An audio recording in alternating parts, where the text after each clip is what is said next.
प्यारे बच्चों, आप सभी का स्वागत है आपके प्यारे से यूट्यूब चैनल परम हिमालय में। तो प्यारे बच्चों, क्लास 11th फिजिक्स के एनसीईआरटी सॉल्यूशंस की सीरीज में ये चैप्टर नंबर आपका 6 है, system of particles and rotation motion. तो एनसीईआरटी सॉल्यूशंस में बेटा क्वेश्चन नंबर 6 है जो आपको स्क्रीन पर दिखाई दे रहा है। ये क्या कह रहा है? Find the component of the x y z of angular momentum l of a particle. तो कोई आपका एंगुलर मोमेंटम एल है, उसके हमको एक्स वाई जेड कंपोनेंट के एक्सिस के अलोंग हमको बेटा उसके कंपोनेंट फाइंड करने हैं, जिसका पोजीशन वेक्टर हमको आर दे रखा है, जिसके कंपोनेंट एक्स वाई जेड है। मोमेंटम हमको दे रखा है जिसका कंपोनेंट क्या है, p x P y p z है। तो so that if the particle moves only the x y plane, अगर पार्टिकल सिर्फ आपका एक्स और वाई प्लेन में मोशन करता है, जेड में नहीं कर रहा है, तो हमें एंगुलर मोमेंटम का हमको ये शो करना है कि जो एंगुलर मोमेंटम है उसमें सिर्फ आपका जेड कंपोनेंट आपका होगा। चलिए, बहुत सिंपल है आपका ये। तो देखिए, ये आपका एंगुलर मोमेंटम हो गया। एंगुलर मोमेंटम का ये आपका इसकी कंपोनेंट हो गया आपके तीनों एक्सिस में, है ना। एल एक्स आई कैप, एल वाई जे कैप, एल जेड के कैप। ये बेटा आपका लीनियर मोमेंटम के कंपोनेंट हो गए, पी एक्स आई कैप, पी वाई जे कैप और पी जेड के कैप। ये प्यारे बच्चों आपके पोजीशन वेक्टर के कंपोनेंट हो गए हैं, एक्स आई आई कैप, वाई जे कैप प्लस जेड के कैप। तो बेटा आपका एंगुलर मोमेंटम का फॉर्मूला क्या होता है? आपका एल बराबर होता है आर क्रॉस पी।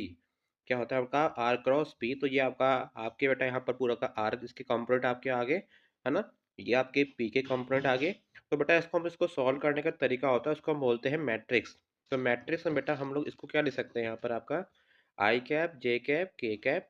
तो आई के नीचे क्या आएगा? आपके एक्स का कंपोनेंट, है ना, आई का कंपोनेंट। यहाँ आपका वाई, यहाँ पर क्या आएगा? जेड। ऐसे बेटा जब हम इसे यहाँ पे कंपेयर करेंगे, तो आई कैप के बेटा कंपोनेंट क्या आएगा? P x, P y, p z. अब बेटा से क्या करेंगे? हम इसको कांस्टेंट लेते हैं और इस वाली लाइन को हम लोग ब्लॉक कर देते हैं। तो यहाँ पर हम आई कैप लिखेंगे, तो बेटा क्या करेंगे? वाई की इससे मल्टीप्लाई करेंगे, y P x minus Z P y. ठीक है। सेकंड केस में बेटा हम लोग क्या करते हैं? फिर आपका हम जे को ब्लॉक करते हैं, है ना। जे ब्लॉक ब्लॉक करके हम उसको ऐसे क्रॉस लगाते हैं। इसमें एक्चुअली हम लोग थोड़ा उल्टा चलते हैं। इसमें हम जेड की पहले पी एक्स में मल्टीप्लाई करते हैं, फिर एक्स की पी जेड में मल्टीप्लाई करते हैं। फिर अगला बेटा क्या आपका है? के कैप। बेटा अगला क्या है आपका? के कैप है। तो के कैप बेटा क्या होगा आपका? इसको बेटा हम लोग ऐसे करते हैं आपका।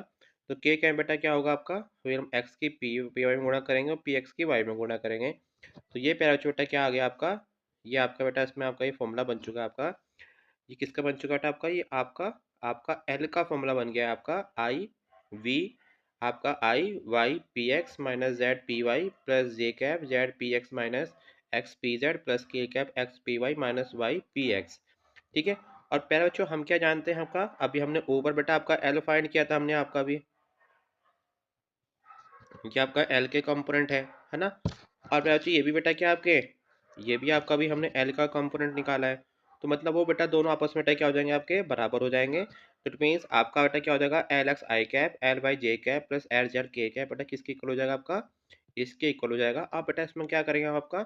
इसमें कंपेयर करेंगे, आई कैप को आई कैप से कंपेयर करेंगे, वाई कैप को वाई से, के कैप को के कैप से, है ना। तो इसको कंपेयर करने के बाद यहाँ से बेटा हमारा एल एक्स क्या निकल चुका है? आपका एल एक्स निकल गया है पी वाई, आपका y p z minus Z P y. ऐसे ही आपका एल वाई क्या निकल गया है? Z P x minus x P z. आपका एल जेड क्या निकल गया? X P Y minus Y P x. ठीक है। एक्चुअली इसमें क्वेश्चन में क्या कहा था कि बेटा आपका पार्टिकल बेटा कौन से एक्सिस में बेटा आपके, मतलब कौन आपका सिर्फ एक्स वाई प्लेन में मोशन कर रहा है। तो मतलब यहाँ से कंक्लूजन बेटा क्या निकल रहा है आपका? जो पार्टिकल आपका है वो सिर्फ आपका बेटा एक्स और वाई प्लेन में मोशन कर रहा है। ठीक है। आपका क्वेश्चन के अकॉर्डिंग क्या है कि पार्टिकल बेटा क्या कर रहा है? सिर्फ एक्स और वाई प्लेन में मोशन कर रहा है। तो मतलब जेड के जितने कंपोनेंट होंगे बेटा क्या हो जाएंगे? जीरो हो जाएंगे। तो जेड जीरो, अगर जेड जीरो तो पोजीशन जीरो, मतलब मोमेंटम भी आपका जीरो हो जाएगा। तो बेटा ऊपर इक्वेशन में जहाँ जहाँ आपका जेड है और जहाँ जहाँ आपका पी जेड है उसको हम जीरो पुट कर देंगे। तो यहाँ पर देखिए पी जेड जीरो हो जाएगा, यहाँ पर जेड जीरो हो जाएगा, यहाँ पर जेड जीरो, यहाँ पर पी जेड आपका जीरो। यहाँ पर देखिए कोई भी आपका जेड का कंपोनेंट आपका नहीं है। तो यहाँ से बेटा क्या हो जाएगा? आपका एल एक्स बराबर होगा y minus zero h p y. बेटा सारा आंसर बेटा क्या आ जाएगा? जीरो आ जाएगा। ऐसे ही एल वाई बेटा क्या आपका जीरो आ जाएगा। सिर्फ बेटा यहाँ पे क्या बचेगा? आपका एल जेड बचेगा मोमेंटम का, जिसमें आपका कोई भी जेड का कंपोनेंट आपका नहीं है। तो हमको यही दर्शा आपका यही हमको प्रूव करना था कि this is only jet component of L exists if the particle is moving in a x y clean. तो प्यारे बच्चों, it is all about this question. तो प्यारे बच्चों, अगर आपको मेरी वीडियो पसंद आई तो चैनल को लाइक एंड सब्सक्राइब जरूर कीजिएगा, क्योंकि क्लास 11 फिजिक्स के सभी चैप्टर के एनसीईआरटी के सॉल्यूशंस की वीडियो लगातार अपने यूट्यूब चैनल पर अपलोड कर रहा हूँ। साथ में देखिए, इसके नोट्स हमारी वेबसाइट www.parhimal.com पे अवेलेबल भी है। वहाँ से जाके प्यारे बच्चों उसको आप नोट डाउन कर सकते हैं। देखिए हमारी वेबसाइट है ना, यहाँ से बेटा आप लोग उसके 11th क्लास के नोट्स आपके डाउनलोड आप लोग कर सकते हैं, एनसीईआरटी सॉल्यूशंस। तो प्यारे बच्चों, it is all about this question. तो thank you for watching and subscribe my channel.